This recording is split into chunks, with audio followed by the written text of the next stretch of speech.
Caleb with Brownells here, and in today's tech tip, we're going to be installing the BCM M13 Raider handguard.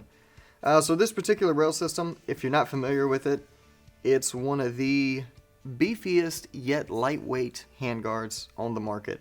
It looks really thick, there's a lot of material there, but it's made from a double-walled extrusion, so it's actually hollow on the inside, like underneath these M-LOK portions. Which makes it super rigid, but also very lightweight. This thing is less than 12 ounces, which for this length and setup of handguard is absolutely absurd. So if you're looking for something that's super rigid, obviously the BCM mounting system, they mount at that 12 o'clock position. So they're known for just being super rigid, non-flexing handguards. But with all that being said, since we're set up here, let's go ahead and install it. So full disclosure, it installs like any other BCM handguard, so we don't have to do anything crazy, but I figured since I got it here and I wanted to talk a little bit about it, might as well just install it. So if you never installed any BCM handguard before, what I'm doing right now applies for pretty much their full line of handguards, so you don't have to worry about that. And I'm gonna maybe try to, there we go. Alright, so they all come with the wrench. Place that over there. I'll just keep my knife out. And it does come with a little bit of Loctite. So we're not going to use, well, we might use the Loctite, I don't know. Well, we'll see how we feel when we get there. Alright, let me just take all this apart here. You have this really interesting screw design that works very well. Alright, so we'll set those aside. Alright, so first things first, start with your upper receiver. You can use your favorite upper receiver vise block. My favorite is the device from the device manufacturing. I'm not going to tell you where to buy one, but they're available at Brownells. Alright, anywho, let's move forward here. The next thing we're going to need is, I like to use Brownells Action Lube Plus, but you can use any Molly B based grease out there, that'll work just fine. So we'll just take a little bit, take our barrel, and using, again, your favorite barrel, I'll just apply a little bit of grease to that barrel extension. And yes, grease, okay, not Loctite. You don't need any of that for this. And we're going to press our barrel into the upper. If you're using a BCM upper, it's probably a thermal-fit upper, so you're going to have a little bit harder time getting that barrel in there. But the tighter the fit, the barrel to the upper, the better. So it's nothing to be concerned about. And there we go. Okay. So the barrel is in the upper receiver.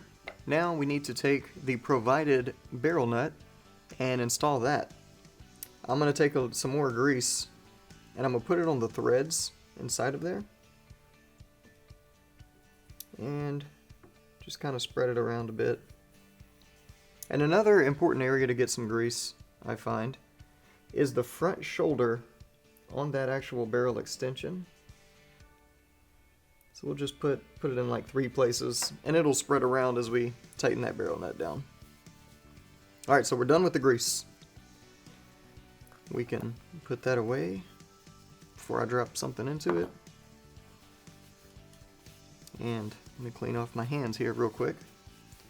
Okay, so at this point we'll take this barrel nut and we'll put it on hand tight.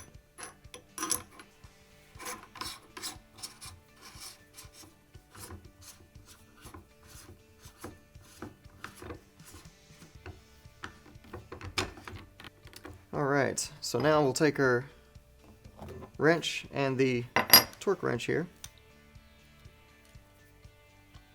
And for this, we are going to start, per BCM's instructions, we're going to go to, let's call it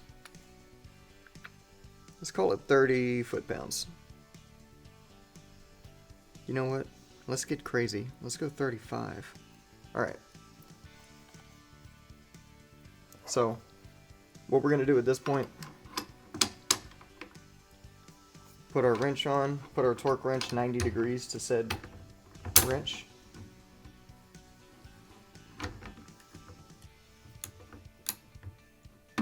And we're going to tighten it down. Alright, and at this point, BCM says to untighten it and retighten it 4 times. Okay, the reason they say that is because they don't know, what the machining quality is of the upper you're using and things like that. So what you're doing whenever you're doing that is you're marrying the threads from your barrel nut to your upper receiver together to make sure you get the most surface contact possible between those threads. Because as you tighten them down, those threads will pull into each other. And because that front shoulder of that barrel nut's pushing in, it's pulling the threads rearward, and it's getting everything kind of nice and flush with each other. That's why they say to do that. So we're going to do that. Now, they also say don't use your torque wrench to loosen that barrel nut. Again, because they don't know what kind of torque wrench you're using. Some torque wrenches you cannot use to go the other way. But if your torque wrench has a handy-dandy switch on it, it's made for torquing both left and right hand threads. So we're going to use this one to loosen. Alright.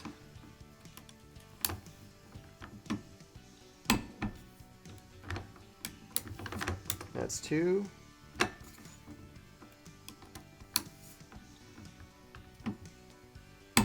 That's 3.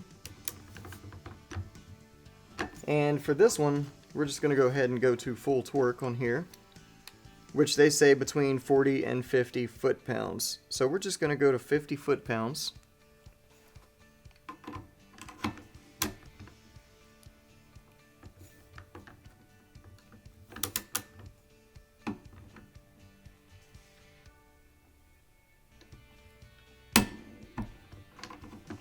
And now we're good. Alright. And if you... I know we started at like 35, torqued it a few times, and then went up to 50. That's as per the instructions say. But if you want to just do all of those at 50, that's perfectly fine too. You don't need to do that at a lower torque. Okay. Now, at this point is where you would install your preferred gas block and gas tube of choice on the barrel. We have plenty of videos on doing that already, so I'm just gonna run through this real quick. Alright, now we can actually put the handguard on. Every time I pick this thing up, I'm surprised at how light it is, because it's just like my brain, it looks like it's going to be heavy. Yeah, so it's just a surprise. And in the words of Johnny Depp playing Willy Wonka, the best kind of prize is a surprise. Alright, so we're just going to slide it on over. And we're also going to use some other hardware that I didn't point to right here. Okay. Missing a screw. There it is. Alright. And this is a pretty snug fit. It's supposed to be. Just make sure you're going on straight.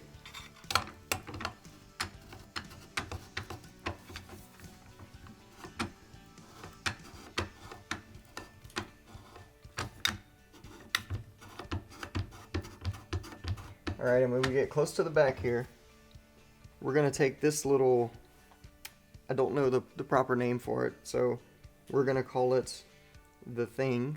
Alright, so we're going to take this thing, and we are going to insert it. I may have went a little too far. Let me back off just slightly. We're going to insert it into the slot cut on the handguard, just like so. Still too far. Alright. And it's going to drop in just like that. This is your anti-rotation tab. So these tabs are going to wrap around your upper receiver. Now we can push forward.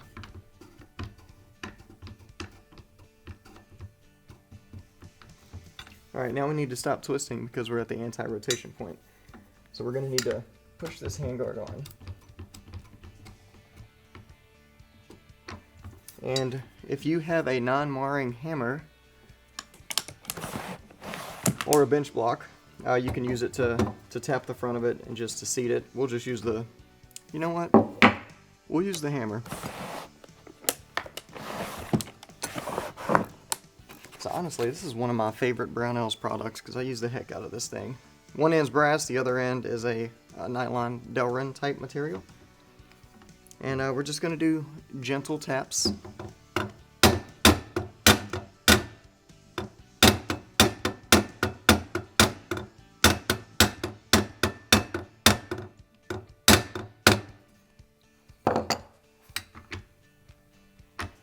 Yeah, that's going nowhere. That looks good.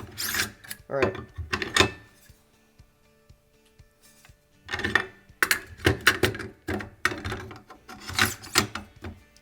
I'm gonna give it a little bit more here. I'm just gonna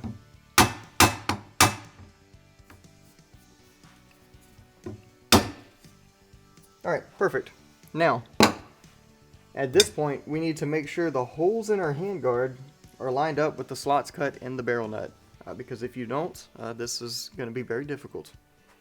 And we'll just do a visual check first.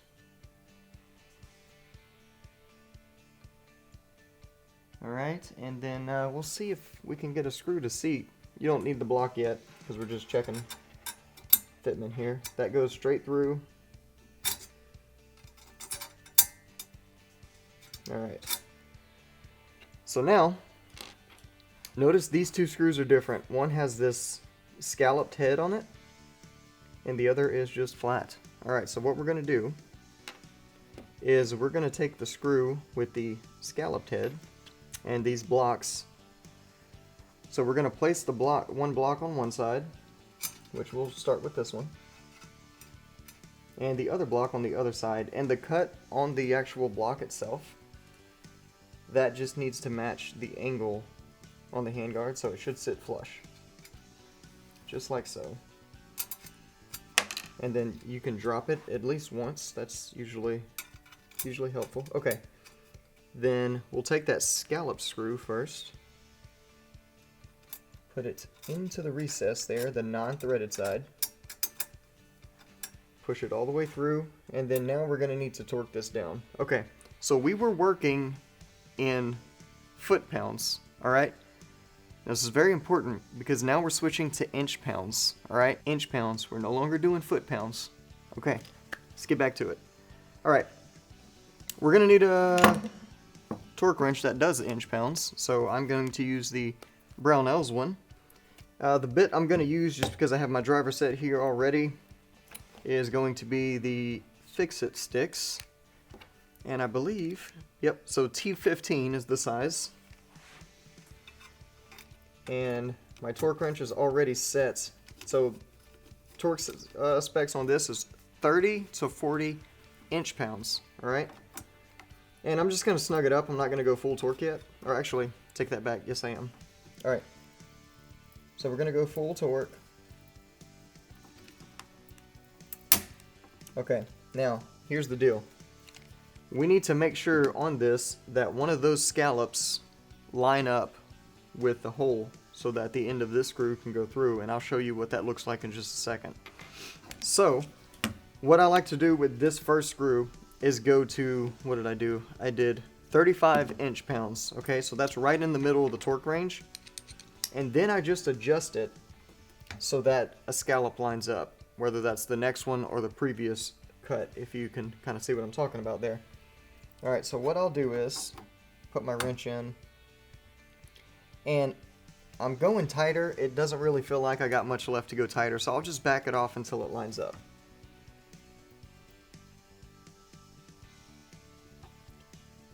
Alright, just like that. So that's what it needs to look like. So with the screw on the other side, because the head is not scalloped, we don't have to worry about indexing. This one you just go to the full torque, and then you're done. Alright, so I'm going to put this in from the other side here. I know you can't see, but you're not missing anything. It's the same as the other side. And you'll be able to see the head of this screw come through that scalloped cut once I reach torque here. Yep, and there it is. You can see it. So now I just go to full torque. Alright. And now the handguard is installed. That's all there is to it. Like I said, pretty much all the other BCM handguards installed the exact same way. But since I wanted to talk about this handguard, I figured we might as well go through the full installation. So, with that being said, If you have any questions, comments, any experience with this handguard, let us know in the comments down below. And please do not forget to hit that like and subscribe button. That helps us fight the algorithm of, you know. Alright. Again, if you're needing help with anything for any reason ever, feel free to give us a call on the tech line. We'll be happy to help you out. Thanks for joining us, and we'll see you next time.